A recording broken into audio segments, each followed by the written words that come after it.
वाराणसी में चोलापुर के 5 शहीदों की स्मृति में शहीद स्मारक के निकट 101 फीट ऊंचा राष्ट्रीय ध्वज स्थापित करने की मांग को लेकर पूर्वांचल किसान संगठन ने आंदोलन तेज करने का ऐलान किया है। 16 अगस्त रविवार को कचहरी स्थित शाही दरबार रेस्टोरेंट में आयोजित पत्रकार वार्ता में संगठन के अध्यक्ष अजीत सिंह डोभी ने कहा कि 15 सितंबर तक सरकार और जिला प्रशासन के सकारात्मक निर्णय का इंतजार किया जाएगा। मांग पूरी न होने पर 30 सितंबर से चोलापुर में बड़े लोकतांत्रिक एवं शांतिपूर्ण जनांदोलन की चेतावनी दी गई। अजीत सिंह डोभी ने कहा कि देश की आजादी के लिए चोलापुर के 5 वीर शहीदों ने अपना बलिदान दिया था। ऐसे शहीद स्मारक के निकट 101 फीट ऊंचा तिरंगा स्थापित करना उनके प्रति सच्ची श्रद्धांजलि होगी। उन्होंने राजस्व विभाग की रिपोर्ट पर सवाल उठाते हुए कहा कि स्मारक वाली भूमि चोलापुर थाने की होने के कारण वहां 101 फीट ऊंचा ध्वज लगाने में तकनीकी अथवा प्रशासनिक बाधा बताई गई है। यदि मौजूदा स्थान पर ध्वज स्थापित करना संभव नहीं है तो प्रशासन शहीद स्मारक के निकट वैकल्पिक भूमि उपलब्ध कराकर व्यवस्था करे। संगठन ने 5 प्रमुख मांगे रखी हैं। इनमें 101 फीट ऊंचा राष्ट्रीय ध्वज स्थापित करने, 17 अगस्त शहीदी दिवस पर 5 शहीदों को राजकीय सम्मान व सलामी देने, शहीदों के नाम पर संग्रहालय बनाने, गोला कटारी से चोलापुर तक करीब 4 किलोमीटर मार्ग को शहीद पथ घोषित करने तथा 5 शहीदों के नाम राजकीय भूमि अभिलेखों में दर्ज कराने की मांग शामिल है। अजीत सिंह डोभी ने कहा कि संगठन सरकार से टकराव नहीं चाहता बल्कि शहीदों का सम्मान चाहता है। 15 सितंबर तक ठोस कार्यवाही नहीं होने पर 30 सितंबर से चोलापुर की धरती पर शांतिपूर्ण आंदोलन शुरू किया जाएगा। वाराणसी से संतोष कुमार सिंह की रिपोर्ट। मेरा नाम अजीत सिंह डोभी है। मैं पूर्वांचल किसान संगठन का अध्यक्ष हूँ। 1942 में अंग्रेजों भारत छोड़ो गांधी जी के आंदोलन के नारा से प्रेरित होकर चोलापुर क्षेत्र के 5 वीर शहीदों ने चोलापुर थाने के गेट को तोड़ा और वहां पर फहर रहे अंग्रेजों के झंडे को जो है उतार कर वो जला दिया। और जलाने के बाद जब देश का राष्ट्रीय ध्वज लहरा रहे थे उसी समय अंग्रेजों के कायर फोर्स ने 5 वीर सपूतों को गोली मार दिया। 5 वीर सपूत देश के लिए अपने प्राणों को निछावर कर दिए। लेकिन आज भी इतने देश के आजादी के इतने दिनों के बाद भी देश हमारा 1947 में आजाद हुआ। ये घटना मात्र आजादी के 5 वर्ष पूर्व की ही बात है और इतने दिनों होने के बाद भी आज तक वहां पे राष्ट्रीय ध्वज वहां पे नहीं लगा। तो कहने का मतलब है कि आज घर घर तिरंगा मनाया जा रहा है, अच्छी बात है। लेकिन उस तिरंगा बनारस के लोगों को समझना होगा आखिर इस तिरंगे का महत्व क्या है। हाथों में तिरंगा लेकर निकलना ही नहीं, हम देश के स्वाभिमान में, शहीदों के सम्मान में हम राष्ट्रीय ध्वज को लेकर जानना, उनके बारे में पहचानने की जरूरत है। लेकिन बनारस का एकमात्र शहीद स्मारक जहां तिरंगा फहराते समय गोली मार दिया जाए और वहां आज 101 फीट का राष्ट्रीय ध्वज नहीं लगा, ये अपने आप में एक ऐसा विचित्र दशा जो है दोहराती है।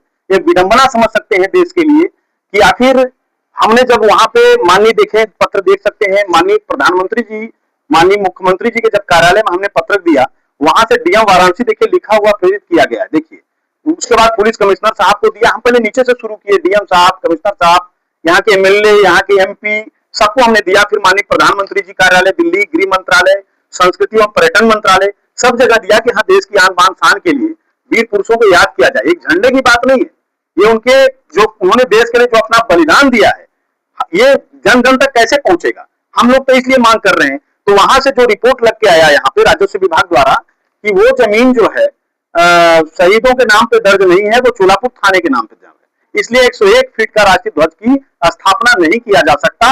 ये मैं देखकर बड़ा वो हो गया कि जो लोग भाषणों में आगे कहते हैं, यहाँ के नेता, मंत्री, विधायक, सांसद, कि ये जमीन, ये हवा और पानी, ये देश में इन क्रांतिकारियों का है, आज वही सरकारी विभाग में अभिलेखों में उनके नाम से 1 इंच भी जमीन दर्ज नहीं है।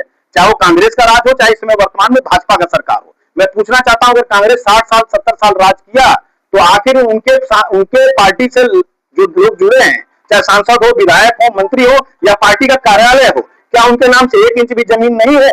अगर है तो शहीदों के नाम से 1 इंच की जमीन क्यों नहीं दर्ज हुआ? आखिर ये शहीद चौथी राजभर कौन है?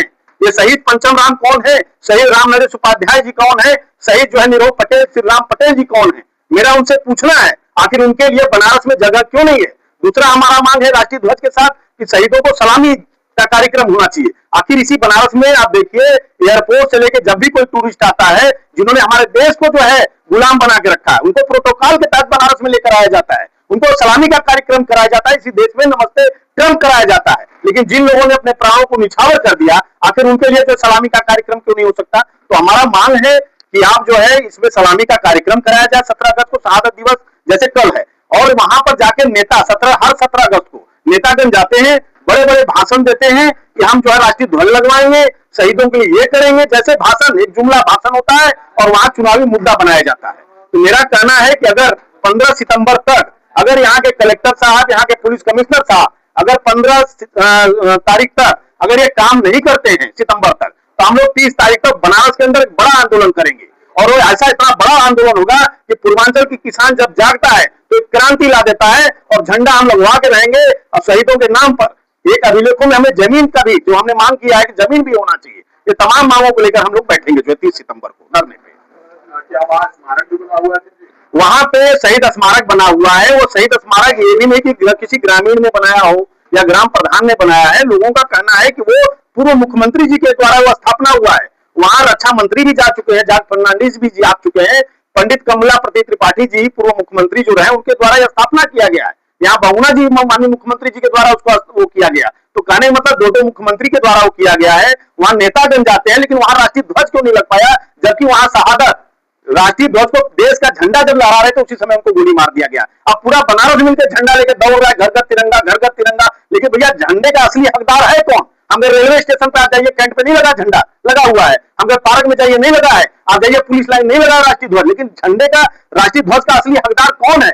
आखिर इन पांचों लोगों के सपने कब साकार होंगे? क्या ये बनारस मिलकर केवल ओम प्रकाश राजभर को और अनिल राजभर को ही जानेगा? ये शहीद चौथी राजभर को कौन जानेगा? अनुप्रिया पटेल जी को लोग जानते हैं, लेकिन ये जो है निरव पटेल जी को क्यों नहीं लोग जान रहे हैं? यहाँ पंचम महेंद्र पांडे जी को जानते हैं, यहाँ पे जो है राम नरेश उपाध्याय जी को नहीं जानते। यहाँ का लोग जो है त्रिभुवन राम को जानता है, शहीद पंचम राम को नहीं जानता। आखिर बनारस में को कैसे याद दिलाया जाए? इसलिए 15 सितंबर तक जब यहाँ माननीय मुख्यमंत्री जी का लेटर फॉरवर्ड हो सकता है डीएम साहब के नाम से, पुलिस कमिश्नर नाम के से, तो क्यों नहीं डीएम साहब वहां पे जो है जाते हैं? तब तो उनको दौरा करना चाहिए। शहीदों की बात है, जिन लोगों ने अपने प्राणों को निछावर देश का राष्ट्रीय ध्वज फहराते समय उनका शहादत हो गया हो, आखिर वहां क्यों नहीं जाने का इतना बड़ा वो है? इसको लेकर किसी से मुलाकात कीजिए? किससे नहीं गए हैं? कहता हूं, ये देखिए ना, रिसीविंग आपको दिखाते हैं, देखिए गृह मंत्रालय, ये देखिए। उसके बाद आप देखिए प्रधानमंत्री कार्यालय, कहाँ एक झंडा, एक राष्ट्रीय ध्वज के लिए अगर हमको जाना पड़ रहा है तो ये बताइए। देखिए संस्कृति मंत्रालय, कहाँ नहीं गए? संस्कृति मंत्रालय के द्वारा देखिए पत्र मुझे मिला है, जिसमें बड़ा अच्छा है कि हम आपके आवेदन को हम ठुकरा नहीं रहे। 26 और 31 में तक हम जो है इसको जो है अपने स्कीम में डाल देते हैं, लेकिन आप वहां प्रस्ताव बना के भेजें। लेकिन यहाँ का विधायक जी को प्रस्ताव बना के भेजना चाहिए, यहाँ के डीएम साहब को प्रस्ताव बनाने भेजना चाहिए। न तो डीएम साहब जाते हैं, न पुलिस कमिश्नर साहब जाते हैं। बताइए सलामी क्यों नहीं हो सकता? और पुलिस कमिश्नर साहब नहीं करा सकते हैं? केवल अंग्रेजों को यहाँ पे सलामी कराया जाएगा बनारस और काशी के अंदर? क्या वो जो शहीद हुए उनको सलामी को हकदार नहीं है? वही पुलिस स्टेशन है, चोलापुर थाना है, थाना क्यों नहीं सलामी का कार्यक्रम करता 17 अगस्त को? जब शहीद स्मारक बना तो तिरंगा क्यों नहीं लगाया गया? तिरंगा क्यों नहीं लगाया गया? ये तो वही लोग बताएं जिनकी सरकार रही होगी उस समय। हमने 60 साल अगर कांग्रेस ने राज किया है तो बताएं कि उनके सांसद विधायक मंत्री का कोई एक बनारस में 1 इंच जमीन नहीं है। ये पूरा बनारस को बताना चाहिए। बनारस में जो लोग चुनाव लड़ते हैं, जो लोग चुनाव लड़के जीतते हैं, मंत्री विधायक सांसद बनते हैं, बताएं कि उनके नाम से 1 इंच जमीन नहीं है।